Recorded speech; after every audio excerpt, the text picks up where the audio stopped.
तो जैसा कि दोस्तों आपको पता ही चल गया होगा कि आपकी त्रैमासिक परीक्षा कब से शुरू होने वाली है। तो दोस्तों इस वीडियो में आपको पता चलेगा वो इंपॉर्टेंट क्वेश्चंस जिनको आप रिवाइज करके और अच्छी तरीके से तैयार करके, ठीक है, फिजिक्स के पेपर में बहुत अच्छा स्कोर कर सकते हो। मैं आपका फिजिक्स मेंटोर सिड भैया अली विहान के प्लेटफॉर्म पर आपका स्वागत करता हूं। तो दोस्तों इस वीडियो में देरी ना करते हुए अब हम डिस्कस करेंगे वो 50 इंपॉर्टेंट क्वेश्चंस जिनको आपको अच्छी तरीके से तैयार करके रिवाइज करके एग्जाम में अपना जाना है। तो चलिए दोस्तों शुरुआत करते हैं। सबसे पहले दोस्तों मैं आपको यह बताना चाहूंगा कि जो वीडियो है ये इंग्लिश मीडियम के स्टूडेंट्स के लिए और हिंदी माध्यम के स्टूडेंट्स के लिए दोनों के लिए ही हेल्पफुल होने वाली है। क्यों? क्योंकि इस वीडियो में जो क्वेश्चंस हैं वो बाइलिंगुअल हैं, यानी आपको अंग्रेजी भाषा में भी प्राप्त होंगे और हिंदी भाषा में भी प्राप्त होंगे। तो दोस्तों शुरुआत करते हैं किससे? यूनिट एंड मेजरमेंट से, जिसको हिंदी में हम क्या बोलते हैं? मात्रक एवं मापन। तो दोस्तों इसमें देखते हैं हमें क्या क्या क्वेश्चंस मिलते हैं। तो हमारा फर्स्ट क्वेश्चन आ जाता है, एसआई मात्रक पद्धति की सभी मूल राशियों के नाम तथा मात्रक लिखिए। इंग्लिश में कुछ ऐसा होगा, right the names and units of all fundamental quantities in the SI system of units. अब दोस्तों तो देखो, तुम यूनिट के बारे में जानते होंगे कि यूनिट क्या होती है, फिजिकल क्वांटिटी के बारे में जानते हो क्या होती है, नहीं जानते क्या? तो चलो सुन लो। देखो, any quantity which can be measured और expressed in terms of numbers is physical quantity. यानी वो कोई भी क्वांटिटी जिसको हम क्या कर सकते हैं? मेजर कर सकते हैं, क्लियर, और नंबर के टर्म्स में लिख सकते हैं, उसको हम क्या कहते हैं? Physical quantity. जैसे आपकी लेंथ, लंबाई 10 मीटर हो गई, क्लियर। अच्छा, आपके क्या बोलते हैं? समय हो गया 20 सेकंड, 10 मिनट। ये क्या है? फिजिकल क्वांटिटी, जिसको आप क्या कर सकते हो? मेजर भी कर सकते हो और नंबर्स के टर्म्स में एक्सप्रेस भी कर सकते हो। अच्छा चलो एक एग्जांपल और लेते हैं। जैसे ही तुम 10th से किस में आए? 11th क्लास में आए, ठीक है। फिजिक्स की बुक्स देखकर आपको क्या लगने लग गया? डर लगने लग गया। क्या उस डर को आप नंबर्स के टर्म्स में लिख सकते हो? नहीं लिख सकते। क्या उसको आप मेजर कर सकते हो? नहीं कर सकते। तो जो आपका इमोशन हो गया वो आपका कैसा हो गया? Non physical quantity. जबकि वो क्वांटिटी जिसको आपने मेजर किया था, लेंथ को, वो क्या हो गई? आपकी फिजिकल क्वांटिटी हो गई, ठीक है। अब यहां पर आती है आपकी कि आपके पास कौन कौन सी फंडामेंटल क्वांटिटीज हैं या यूनिट्स हैं। तो दोस्तों वो 7 होती है। चलो उसकी मैं ट्रिक बता देता हूं। ट्रिक क्यों बता देता हूं? अरे दोस्तों आपकी पूरी 11th क्लास की फिजिक्स मैं इतनी सिंप्लीफाई करूंगा कि आपको फिजिक्स टिप्स पे याद हो जाएगी। टिप्स पे कैसे याद हो जाएगी? ट्रिक्स की हेल्प से। तो फटाफट से वो ट्रिक भी देख लेते हैं कि इस क्वेश्चन को अगर आपसे वाइवा वॉइस में भी पूछा जाए तो आप इसका आंसर फटाफट से कैसे करोगे। तो कुछ नहीं करना, आपको एक एक्रोनियम ध्यान रखना है, उसका नाम है मेटल। मेटल के थ्रू आप 7 की 7 फंडामेंटल क्वांटिटीज यूनिट्स को याद कर सकते हो। तो यहां से एम से हो जाएगा आपका मास। एम से क्या हो जाएगा दोस्तों? आपका मास हो जाएगा। ई से क्या हो जाएगा? आपका इलेक्ट्रिक करंट हो जाएगा। मास की यूनिट क्या होती है दोस्तों? किलोग्राम होती है। इलेक्ट्रिक करंट की एसआई यूनिट क्या होती है दोस्तों? एम्पियर होती है। यहां से टी से आपको दो चीजें ध्यान रखनी होंगी। एक ध्यान रखना होगा आपको टाइम, और दूसरा आपको ध्यान रखना होगा टेम्परेचर। टाइम की एसआई यूनिट क्या होती है दोस्तों? सेकंड होती है।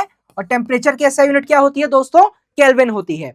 उसके बाद आता है आपका ए। ए से आपको क्या ध्यान रखना है? अमाउंट ऑफ सब्सटेंस, क्लियर, यानी पदार्थ की मात्रा। तो अमाउंट ऑफ सब्सटेंस के लिए आप एसआई यूनिट क्या ध्यान रखते हो? मोल ध्यान रखते हो। अच्छा उसके बाद आता है एल। एल से आपको दो चीजें ध्यान रखनी है, लेंथ जिसकी एसआई यूनिट होगी आपकी मीटर, और दूसरा होगा आपका लुमिनियस इंटेंसिटी जिसकी यूनिट होगी कैंडेला, क्लियर। तो ये ट्रिक ध्यान रखिएगा। मैं आपको पूरी 11th क्लास, ठीक है, पूरी 11th क्लास के अंदर जितने कॉम्प्लेक्स डेरिवेशंस है, जितनी हार्ड इक्वेशंस है, उसको मैं टिप्स पे याद करवा दूंगा with the help of tricks. और इसके लिए मैं आपको पहले से बता दूं, आपको फिजिक्स के लिए एक अलग कॉपी बनानी पड़ेगी, रजिस्टर बनाना पड़ेगा ट्रिक्स का, जो आपको कौन बताएगा? आपके सिड भैया बताएंगे। चलिए देखते हैं नेक्स्ट क्वेश्चन। नेक्स्ट क्वेश्चन है, विमीय विश्लेषण की सीमाएं लिखिए। Right the limitations of dimensional analysis. अब देखो दोस्तों, डायमेंशंस तो तुमने पढ़ी होगी। अगर मैं तुमसे पूछूं कि डायमेंशन क्या होती है, तो तुम पता मुझको क्या बताओगे? तुम मुझको बताओगे dimensions are the powers to which the fundamental quantities और units are raised to represent a particular physical quantity. देखो मैं समझाता हूं। सबसे ज्यादा बच्चे इस डायमेंशन को पढ़ने में ही गलती कर देते हैं, और होता क्या है, ये गलती 12th में भी रिपीट करते हो और हायर स्टडीज में भी रिपीट होती है, और लास्ट में जब आपको एंड में पता चलता है तब तक बहुत देर हो चुकी होती है। वो गलती क्या? अभी पता चल जाएगी। मान लो मैं आपके एरिया की डायमेंशन लिखता हूं, किसकी डायमेंशन लिखता हूं? एरिया की।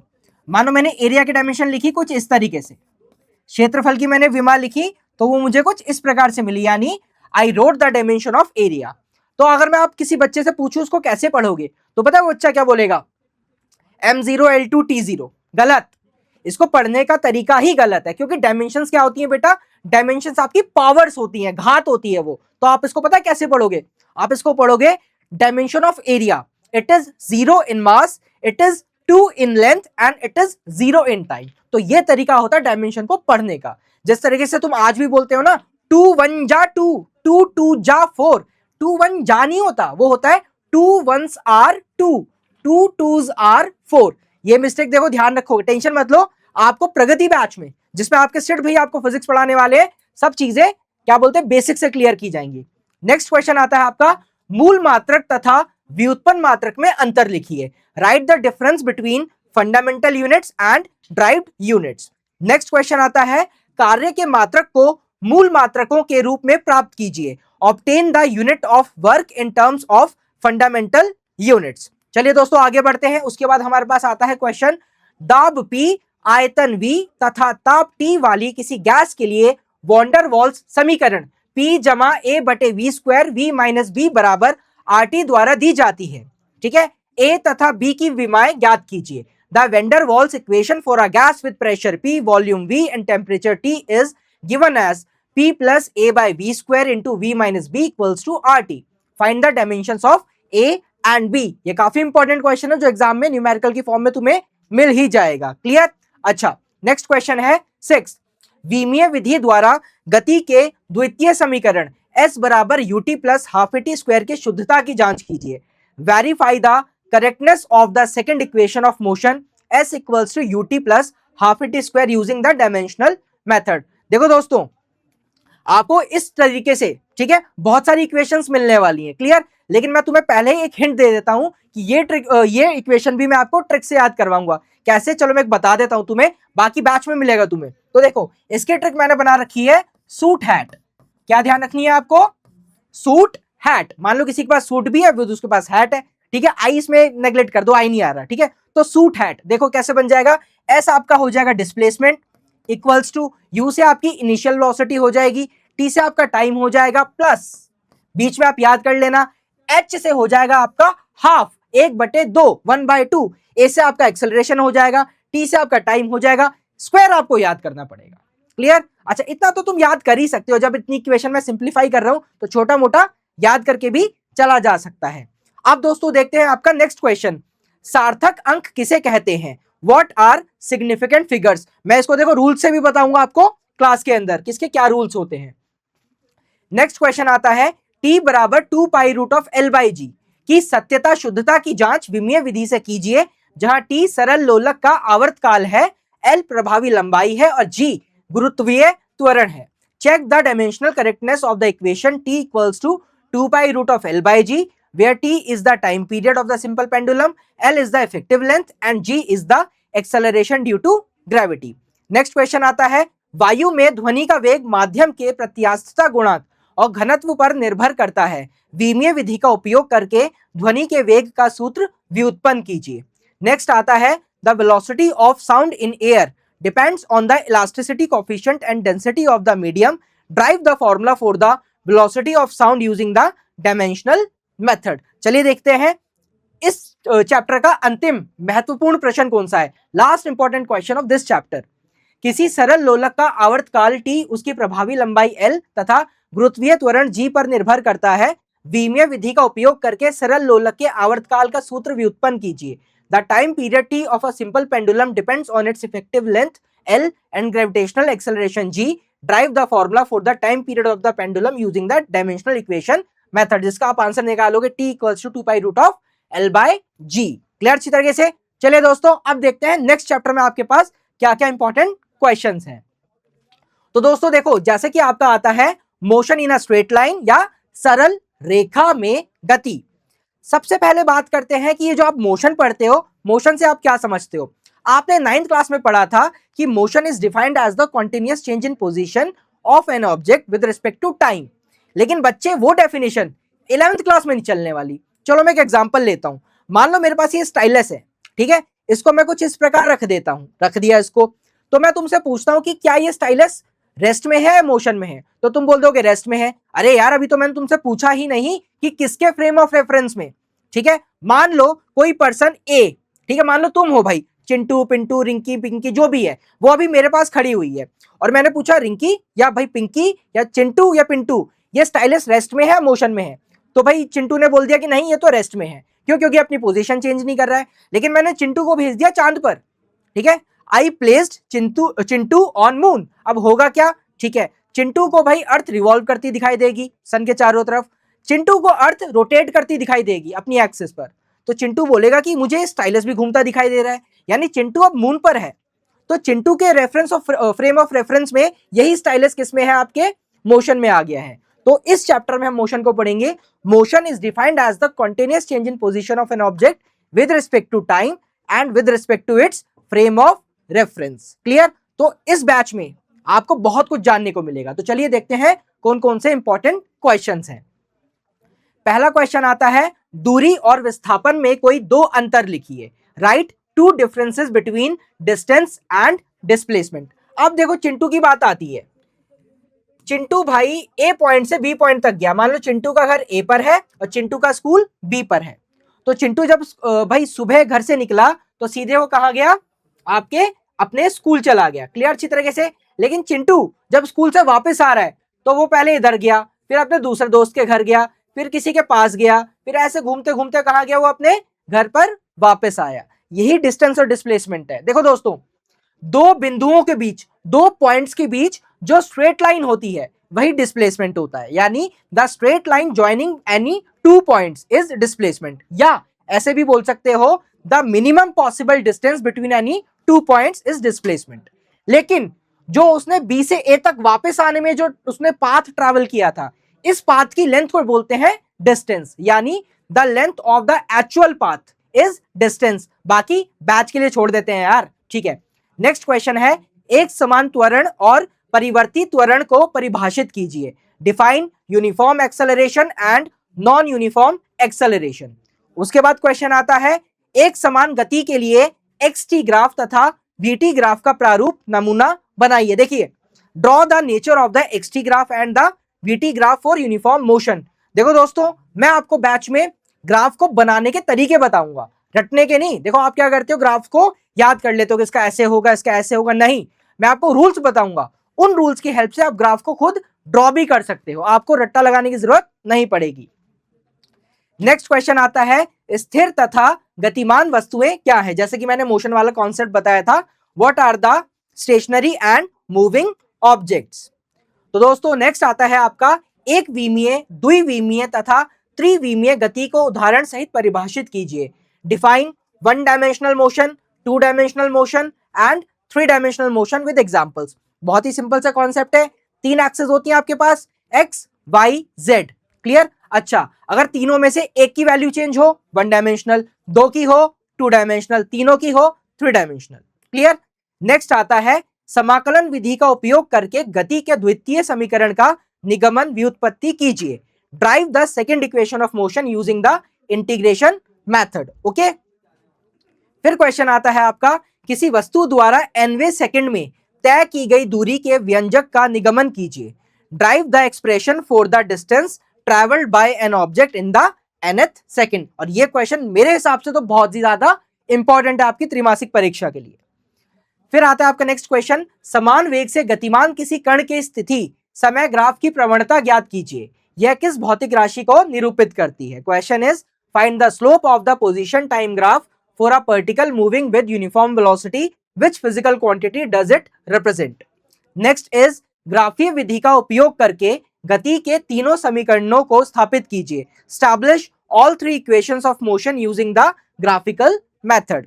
लास्ट क्वेश्चन इज, ऊर्ध्वाधर रूप से ऊपर की ओर फेंकी गई वस्तु की त्वरित गति के समीकरणों को व्युत्पन्न कीजिए, derive the equations of accelerated motion for a body thrown vertically upward. तो ये हो गए वो क्वेश्चंस जो आपके कौन से चैप्टर के हैं, motion in a straight line के हैं। क्लियर। तो दोस्तों जैसा कि आपको पता है कि 11th क्लास के बच्चों के लिए अरिविहान प्लेटफॉर्म ने एक बैच लॉन्च किया जिसका नाम है प्रगति बैच। इस बैच की कॉस्ट हाई नहीं है कोई, ठीक है, बहुत ही अफोर्डेबल प्राइस में रखी गई है और वो प्राइस है आपका ओनली 51 रुपीज, सिर्फ और सिर्फ 51 रुपए। इस 51 रुपए में बच्चों आपको क्या क्या मिलने वाला है, आपको मिलेंगी लाइव क्लासेस, ठीक है, जिसमें आपका सिलेबस पूरा कंप्लीट कराया जाएगा एक टाइम फ्रेम के अंदर अंदर। फिर आपको शॉर्ट नोट्स मिलेंगे पीडीएफ की फॉर्म में, आपको डीपीपी डेली प्रैक्टिस प्रॉब्लम मिलेंगी रिवीजन के लिए विद एक्सप्लेनेशन, आपको इंस्टेंट डाउट सॉल्विंग मिलेगा, क्योंकि अरिविहान के एप्लीकेशन में हमने एआई को इतने अच्छी तरीके से इंटीग्रेट कर रखा है कि आप अपने क्वेश्चन को पूछेंगे और वो क्वेश्चन का आंसर आपको बहुत ही डिटेल में अच्छी तरीके से अंडरस्टैंडेबल फॉर्म में मिल जाएगा। उसके बाद आपको मिलेंगे एनसीईआरटी सॉल्यूशंस पीडीएफ की फॉर्म में, और लास्ट में आपको मिलेंगे इंपॉर्टेंट क्वेश्चंस, ताकि आप उसको एग्जाम में अच्छी तरीके से तैयार करके रिवाइज करके अच्छा स्कोर कर पाए। ठीक है दोस्तों, तो चलते हैं आगे और नेक्स्ट चैप्टर आता है आपका मोशन इन अ प्लेन, यानी समतल में गति। तो देखो दोस्तों, सबसे पहले आता है आपका क्वेश्चन, एकांक सदिश किसे कहते हैं? एक्स, वाई और जेड अक्षों के अनुदिश एकांक सदिश लिखिए। What is a unit vector? Write the unit vectors for the X, Y and Z axis. जैसा कि दोस्तों तुमने वेक्टर तो पढ़ा ही होगा। वेक्टर क्या होता है? आपने बोला कि जिसके पास मैग्नीट्यूड और डायरेक्शन हो वो वेक्टर है। नहीं, बिल्कुल नहीं, वरना तुम इलेक्ट्रिक करंट जब 12th में पढ़ोगे उसके पास मैग्नीट्यूड भी होगा, डायरेक्शन भी होगा, लेकिन वो तो स्केलर होता है। तो दोस्तों हम कुछ ऐसा पढ़ेंगे बैच में कि वेक्टर वो फिजिकल क्वांटिटी होती है जिसके पास मैग्नीट्यूड हो, डायरेक्शन हो, ठीक है, नहीं जिसके जो क्या करता हो, लॉ ऑफ वेक्टर रेडिएशन को फॉलो भी करता हो, वो आपका वेक्टर होता है। नेक्स्ट क्वेश्चन आता है आपका, यदि सदिश 3i cap 2j cap plus 2k cap तथा 2i cap minus pj cap plus 3k cap परस्पर लंबवत है तो p का मान ज्ञात कीजिए। Clear? If vectors 3i cap minus 2j cap plus 2k cap and 2i cap minus pj cap plus 3k cap are mutually perpendicular, find the value of p। Next question है आपका, सदिश संयोजन योग का त्रिभुज नियम लिखिए। State the triangle law of vector addition. Clear अच्छी तरीके से? ठीक है, क्लास में हम पढ़ेंगे। अच्छा, मैं इसका एक हिंट दे देता हूं, इसमें क्या करो, दोनों का डॉट प्रोडक्ट 0 कर दो तो आपको क्या मिल जाएगा, इसकी p की वैल्यू मिल जाएगी। चलो करके देखना, बाकी मैं क्लास में बताऊंगा। नेक्स्ट इज प्रक्षेपीय गति किसे कहते हैं? What is projectile motion? Projectile क्या होता है? अगर मैं इस स्टाइलस को हवा में फेंक रहा हूं, ठीक है, तो ये स्टाइलस मेरे लिए क्या हो जाएगा, प्रोजेक्टाइल। और इस प्रोजेक्टाइल के मोशन को हम क्या बोलेंगे, प्रोजेक्टाइल मोशन। यानी एनी ऑब्जेक्ट थ्रोन अपवर्ड्स, ठीक है, विद सम वेलोसिटी, ठीक है, then this object is termed as projectile. Tension क्यों ले रहे हो, क्लास में ट्रिक्स के साथ और क्या बोलते हैं कॉन्सेप्ट के साथ पढ़ेंगे इसको। नेक्स्ट क्वेश्चन आता है, एक समान वृत्तीय गति क्या है? What is uniform circular motion. Next आता है आपका, वृत्तीय गति के लिए आवर्तकाल तथा आवृत्ति की परिभाषाएं लिखिए। Right the definitions of time period and frequency for circular motion. Next question आता है दोस्तों, प्रक्षेपीय गति के लिए क्षैतिज परास r तथा अधिकतम ऊंचाई h के बीच संबंध स्थापित कीजिए। Establish the relation between r and h for projectile motion. Next question आता है आपका, रेखीय त्वरण तथा कोणीय त्वरण के बीच संबंध स्थापित कीजिए। Establish the relation between linear acceleration and angular acceleration. अब देखते हैं बाकी इसके बचे हुए 2 क्वेश्चन, ठीक है। तो पहला इसमें 9th क्वेश्चन है, सदिश संयोजन योग का समांतर चतुर्भुज नियम लिखिए। यदि 2 सदिशों a तथा b के बीच का कोण थीटा हो तो उनके परिणामी सदिश का परिमाण तथा दिशा ज्ञात कीजिए। State the parallelogram law of vector addition. If the angle between a and b is theta, find the magnitude and direction of the resultant. Last question is, यदि किसी वस्तु को क्षैतिज से थीटा कोण पर ऊपर की ओर प्रक्षेपित किया जाता है तो निम्नलिखित के व्यंजक व्युत्पन्न कीजिए। एक, उड़ान का समय, ठीक है, जिसको टाइम ऑफ फ्लाइट कहते हैं। दूसरा है अधिकतम ऊंचाई, जिसको मैक्सिमम हाइट कहते हैं। तीसरा है अधिकतम क्षैतिज परास, जिसको मैक्सिमम हॉरिजॉन्टल रेंज कहते हैं। तो क्वेश्चन है, if a body is projected upward at an angle to the horizontal, derive expressions for time of flight, maximum height and maximum horizontal distance which is your range। तो दोस्तों next आपका आ जाता है laws of motion, यानी गति के नियम। चलो एक इंटरेस्टिंग बात बताता हूं, तुम्हें पता है पूरी 11th क्लास है ना तुम्हारी, सर आइजैक न्यूटन के अराउंड घूम रही होगी। क्यों? क्योंकि आइजैक न्यूटन का मानना, ठीक है, यानी आइजैक न्यूटन का जो विश्वास था वो एल्बर्ट आइंस्टाइन के विश्वास से थोड़ा सा अलग था। कैसे, मैं बताता हूं। जो आइजैक न्यूटन थे वो मास को कांस्टेंट मान के चलते थे, यानी पूरी 11th की फिजिक्स में तुम्हें जो छोटा m बार बार बोलोगे ना मास, वो कांस्टेंट मिलेगा। लेकिन एल्बर्ट आइंस्टाइन की फिजिक्स में मास कांस्टेंट नहीं होता। पढ़ेंगे यार बैच में, डोंट वरी। प्रगति बैच है ना हमारा, सब बताएंगे तुम्हें, ठीक है। तो इसमें क्वेश्चन आता है आपका, न्यूटन के गति विषयक प्रथम नियम का कथन लिखिए। State Newton's first law of motion, जिसको लॉ ऑफ इनर्शिया भी बोल देते हैं। तुम्हें पता है न्यूटन साहब ने 3 लॉ दिए। पहले लॉ ने फोर्स को डिफाइन किया, सेकेंड लॉ ने फोर्स को मेजर किया, और थर्ड लॉ ने फोर्स की डायरेक्शन दी। क्लियर? तो देखो तीनों लॉस पढ़ेंगे हम अच्छे तरीके से।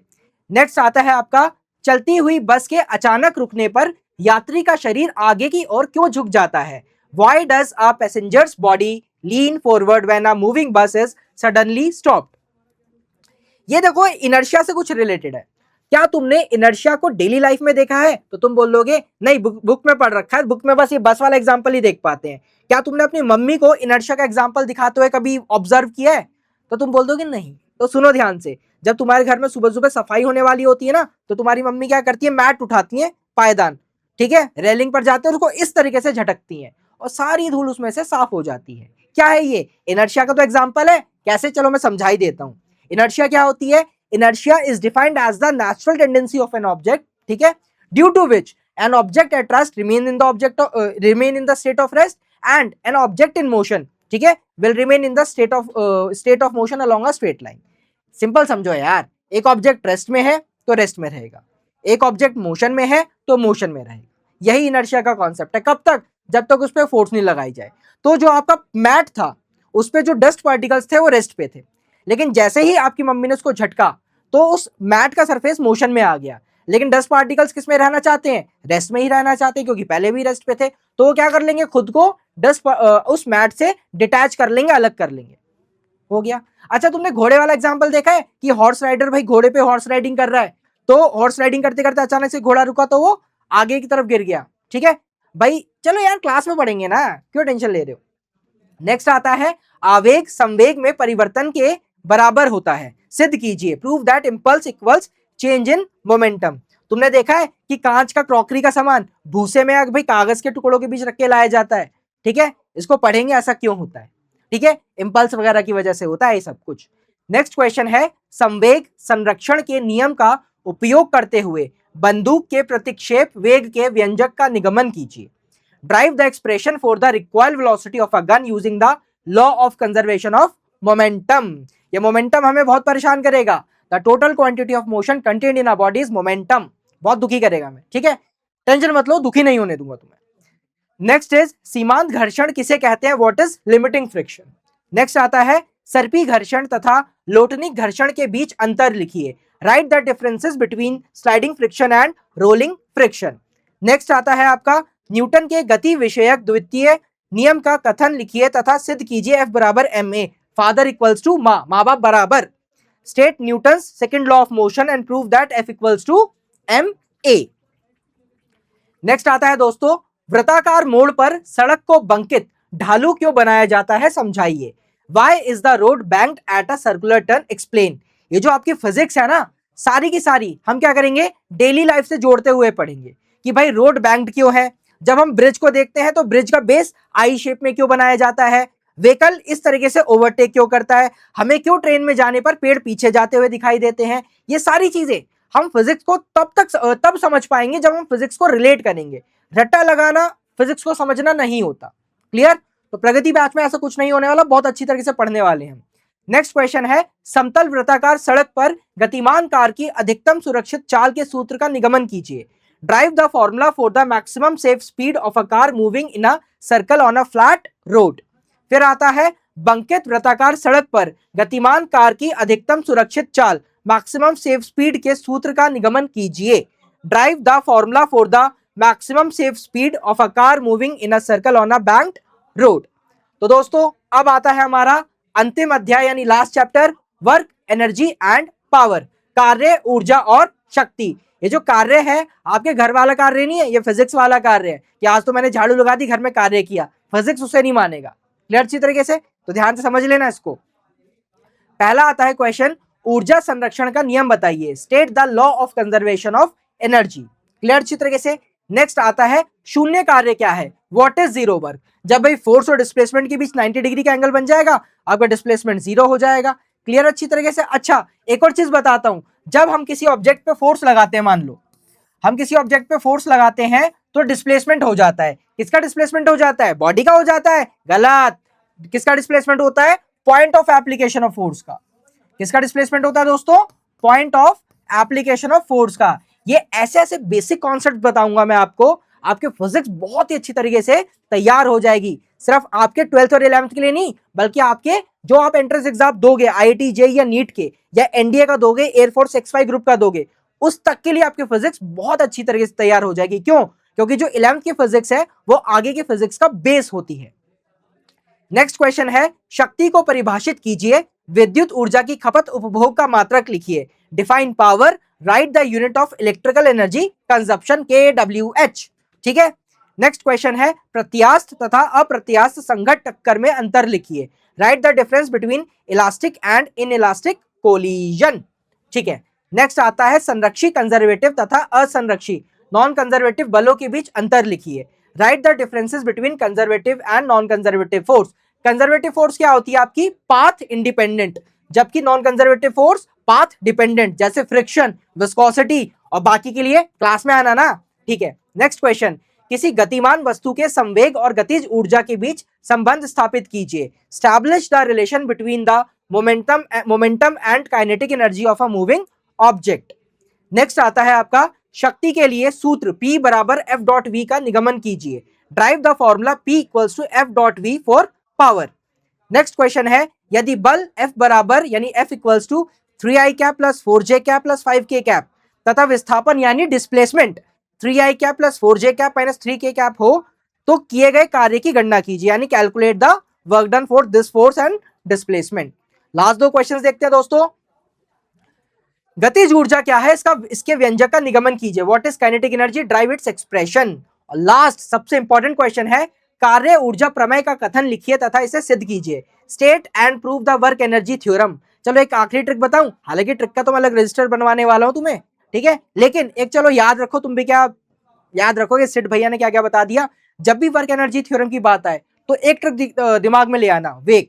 वेग का मतलब होता है ना जगना, ठीक है, वेग वो क्या हम बोलते हैं ना, इसका क्या मतलब होता है, जगना। तो मैं देखो इसको इस तरीके से याद करवाता हूं। मान लो तुम्हें याद नहीं आ रहा एग्जाम में कि वर्क एनर्जी थ्योरम क्या थी, तुम वाइवा वॉइस में नहीं बोल पा रहे क्योंकि तुम्हें हिट नहीं कर रहा है उस टाइम पे, तो क्या करो, वेग ध्यान रख लेना। वेग से कैसे याद रखोगे, तो W से W लिख लोगे, ठीक है। इस A को बना दो डेल्टा, इस A को क्या बना दो, डेल्टा। और डेल्टा का क्या मतलब होता है फिजिक्स में, चेंज। डेल्टा का क्या मतलब होता है, चेंज होता है। और के ई से क्या बन जाएगी हमारी, काइनेटिक एनर्जी बन जाएगी। और इस तरीके से हम क्या याद रख लेंगे, आपकी वर्क एनर्जी थ्योरम। तो ट्रिक क्या बताई मैंने, वेग, W से वर्क, A से डेल्टा बना दो और के ई से क्या बन जाएगी, काइनेटिक एनर्जी, यानी net work done equals to change in kinetic energy. तो दोस्तों ये थे आपके 50 इंपॉर्टेंट क्वेश्चंस जिसको आप तैयार करके अपनी त्रैमासिक परीक्षा में अच्छा स्कोर कर सकते हैं। तो दोस्तों देखो, ये तो मैंने बिल्कुल एक हल्का सा बेसिक कॉन्सेप्ट बताया और हल्की सी ट्रिक्स बताई है। क्लास में आओ तब आपको सारे कॉन्सेप्ट भी पता चलेंगे और ट्रिक्स भी पता चलेगी। तो दोस्तों मिलते हैं सीधे लाइव क्लास में। मैं आपका फिजिक्स मेंटोर सेठ भैया आपसे विदा लेता हूं। जय हिंद।